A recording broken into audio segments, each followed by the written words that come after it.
ನಮಸ್ತೆ Karnataka, welcome back to my channel. ಇವತ್ತು ನಾನು ಮಾನ್ಸೂನ್ ಟೈಮ್ಗೆ ಒಂದು ಒಳ್ಳೆ ಸ್ನ್ಯಾಕ್ ರೆಸಿಪಿನ ಹೇಳ್ಕೊಡ್ತಾ ಇದ್ದೀನಿ. ಅದೇ ಆಲೂ ಸ್ಟಫ್ ಮಿರ್ಚಿ ಬಜ್ಜಿ. ಈ ಮಿರ್ಚಿ ಬಜ್ಜಿನ ಮಾಡೋದಕ್ಕೆ ಏನೇನ್ ಬೇಕು ಅಂತ ನೋಡೋಣ ಬನ್ನಿ. ಇದಕ್ಕೆ ಮೊದಲಿಗೆ ನಮಗೆ ಮಿರ್ಚಿ ಬಜ್ಜಿ ಬೇಕಾಗತ್ತೆ. ಬಜ್ಜಿ ಮೆಣಸಿನಕಾಯಿ ನಿಮ್ಗೆ ಎಷ್ಟು ಬೇಕೋ ಅಷ್ಟು ಕ್ವಾಂಟಿಟಿನ ಈ ತರ ಸೀಡ್ಸ್ ಎಲ್ಲ ರಿಮೂವ್ ಮಾಡಿ ಇಟ್ಕೋಬೇಕಾಗತ್ತೆ. ನೆಕ್ಸ್ಟ್ 1 ಕಪ್ ಕಡಲೆ ಹಿಟ್ಟನ್ನ ತಗೊಂಡಿದ್ದೀನಿ.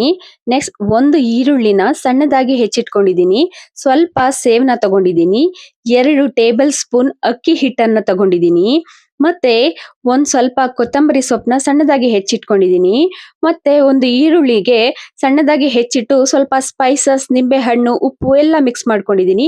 4 ಆಲೂಗೆಡ್ಡೆನ ಬೇಯಿಸ್ಕೊಂಡಿಟ್ಕೊಂಡಿದ್ದೀನಿ. ಮತ್ತೆ 1 ಟೇಬಲ್ ಸ್ಪೂನ್ ಬೇಕಿಂಗ್ ಸೋಡಾನ ತಗೊಂಡಿದ್ದೀನಿ. ನೆಕ್ಸ್ಟ್ ರುಚಿಗೆ ತಕ್ಕಷ್ಟು ಉಪ್ಪುನು ಸಹ ತೆಗೆದಿಟ್ಕೊಂಡಿದ್ದೀನಿ.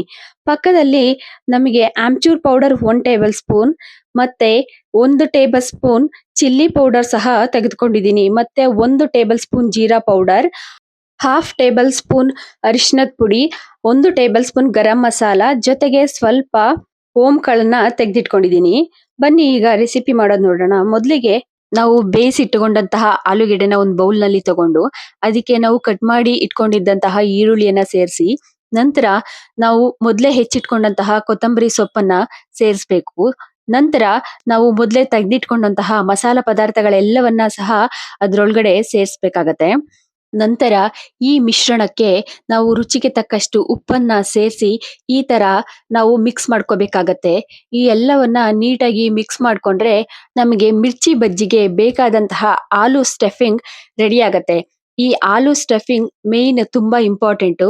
ಇದರಿಂದನೇ ನಮ್ಗೆ ಮಿರ್ಚಿ ಬಜ್ಜಿ ಟೇಸ್ಟ್ ಕೊಡೋದು. ಸೊ ಈ ಸ್ಟಫಿಂಗ್ ತುಂಬಾ ಚೆನ್ನಾಗಿರ್ಬೇಕು. ಇದಾದ್ಮೇಲೆ ನೆಕ್ಸ್ಟ್ ನಾವು ಈ ತರ ಸೀಡ್ ನ ರಿಮೂವ್ ಮಾಡಿ ತೆಗೆದಿಟ್ಕೊಂಡಂತಹ ಮಿರ್ಚಿ ಬಜ್ಜಿಗೆ ನಾವು ಆಲೂ ಸ್ಟಫಿಂಗ್ ಏನ್ ಮಾಡ್ಕೊಂಡಿದ್ವಿ ಅದನ್ನ ಈ ತರ ಫಿಲ್ ಮಾಡ್ತಾ ಹೋಗ್ಬೇಕಾಗತ್ತೆ.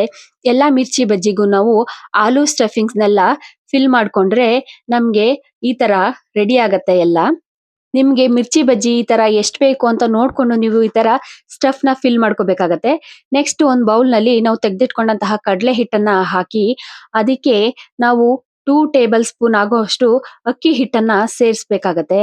ಇದಕ್ಕೆ ನಂತರ ನಾವು ಸ್ವಲ್ಪ 1 ಟೇಬಲ್ ಸ್ಪೂನ್ ಬೇಕಿಂಗ್ ಸೋಡಾನ ಹಾಕಿ, ಜೊತೆಗೆ ಸ್ವಲ್ಪ ಅಚ್ಕಾರದ ಪುಡಿ ಮತ್ತೆ ಜೀರಾ ಪೌಡರ್ನ ಸೇರಿಸ್ಬೇಕು. ಇಲ್ಲಿ ಜೀರಾ ಪೌಡರ್ ಮಿರ್ಚಿ ಬಜ್ಜಿಯ ಟೇಸ್ಟ್ ನ ಎನ್ಹಾನ್ಸ್ ಮಾಡತ್ತೆ. ಮತ್ತೆ ಸ್ವಲ್ಪ ಓಂಕಾಳನ್ನ ಸೇರಿಸಬೇಕಾಗತ್ತೆ.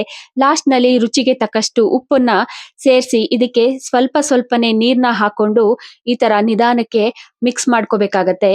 ಇದರ ಕನ್ಸಿಸ್ಟೆನ್ಸಿ ತುಂಬಾ ತೆಳ್ಳಗೂ ಇರಬಾರ್ದು ಮತ್ತೆ ತುಂಬಾ ಗಟ್ಟಿನೂ ಇರಬಾರ್ದು, ಮೀಡಿಯಂ ಆಗಿ ಇರಬೇಕು. ಸೊ ಇದಕ್ಕೆ ಸ್ವಲ್ಪನೇ ನೀರ್ ಹಾಕೊಂಡು ಗಂಟಿಲ್ದೇ ಇರೋ ತರ ಈ ತರ ನೀಟಾಗಿ ಸ್ಲರಿನ ರೆಡಿ ಮಾಡ್ಕೊಂಡು ಇದರಲ್ಲಿ ನಾವು ಮೊದಲೇ ರೆಡಿ ಮಾಡಿ ಇಟ್ಕೊಂಡಂತಹ ಆಲೂ ಸ್ಟಫ್ ಮಿರ್ಚಿ ಬಜ್ಜಿನ ಅದ್ದಿ ಈ ತರ ಫುಲ್ ಮಿಕ್ಸ್ ಮಾಡ್ಕೊಂಡು ನಾವು ಕಾದ ಎಣ್ಣೆನಲ್ಲಿ ಈ ತರ ಕರ್ಕೊಳ್ಬೇಕಾಗತ್ತೆ. ಸ್ಟವ್ ನ ಉರಿ ಮೀಡಿಯಂ ಫ್ಲೇಮ್ ನಲ್ಲಿದ್ರೆ ಬಜ್ಜಿ ತುಂಬಾ ಹದವಾಗಿ ಬೇಯುತ್ತೆ. ತುಂಬಾ ಸೀದ್ ಹೋಗಲ್ಲ ಅಥವಾ ತುಂಬಾ ಹಸಿಯಾಗೂ ಇರೋದಿಲ್ಲ. ಸೊ ಮೀಡಿಯಂ ಫ್ಲೇಮ್ ನಲ್ಲಿ ಬಜ್ಜಿನ ಬೇಯಿಸ್ಕೊಳ್ಳಿ, ನೀಟಾಗಿ ಬಜ್ಜಿ ಬೇಯುತ್ತೆ. ಈ ರೆಸಿಪಿನ ಖಂಡಿತ ಮನೆಯಲ್ಲಿ ಒಂದ್ಸಲ ಮಾಡಿ ನೋಡಿ, ತುಂಬಾನೇ ಇಷ್ಟಪಡ್ತೀರಾ ನಿಜ. ಕೆಲವರೆಲ್ಲ ಮಿರ್ಚಿ ಬಜ್ಜಿನ ಖಾರ ಅಂತ ಇಷ್ಟಪಡದೇ ಇರ್ಬೋದು, ಬಟ್ ಈ ತರ ನೀವು ಆಲೂ ಸ್ಟಫ್ ಮಾಡಿ ಮಿರ್ಚಿ ಬಜ್ಜಿನ ಮಾಡ್ಕೊಂಡು ತಿನ್ನಿ, ಖಂಡಿತ ನೀವೆಲ್ಲರೂ ಇಷ್ಟಪಟ್ಟೇ ಪಡ್ತೀರಾ. ಅಷ್ಟು ರುಚಿಯಾಗಿ ಟೇಸ್ಟ್ ಆಗಿರುತ್ತೆ, ಅಷ್ಟು ಖಾರನೂ ಬರೋದಿಲ್ಲ. ಯಾಕಂದ್ರೆ ನಾವು ಸೀಡ್ಸ್ ಎಲ್ಲ ಮೊದಲೇ ರಿಮೂವ್ ಮಾಡಿ ಇಟ್ಕೊಂಡಿರೋದ್ರಿಂದ ಸೊ ಇದಕ್ಕೆ ಖಾರನೂ ಅಷ್ಟೊಂದು ಬರೋದಿಲ್ಲ. ಆಲೂ ಸ್ಟಫ್ ಇರೋದ್ರಿಂದ ಖಂಡಿತ ಎಲ್ರಿಗೂ ಇಷ್ಟ ಆಗೇ ಆಗತ್ತೆ. ನಂತರ ಬಜ್ಜಿನ ಈ ತರ ಮಧ್ಯ ಕಟ್ ಮಾಡ್ಕೊಂಡು ಇದಕ್ಕೆ ನಾವು ಮೊದಲೇ ರೆಡಿ ಮಾಡಿ ಇಟ್ಕೊಂಡಂತಹ ಆನಿಯನ್ ಮಿಶ್ರಣವನ್ನ ಇದಕ್ಕೆ ಸ್ವಲ್ಪ ಸ್ಪೈಸಸ್ ಹಾಕಿ ರೆಡಿ ಮಾಡಿ ಇಟ್ಕೊಂಡಿದ್ವಲ್ಲ, ಆ ಮಿಶ್ರಣವನ್ನ ಎಲ್ಲಾ ಬಜ್ಜಿಗಳಿಗೂ ಈ ತರ ಫಿಲ್ ಮಾಡ್ತಾ ಹೋಗ್ಬೇಕಾಗತ್ತೆ.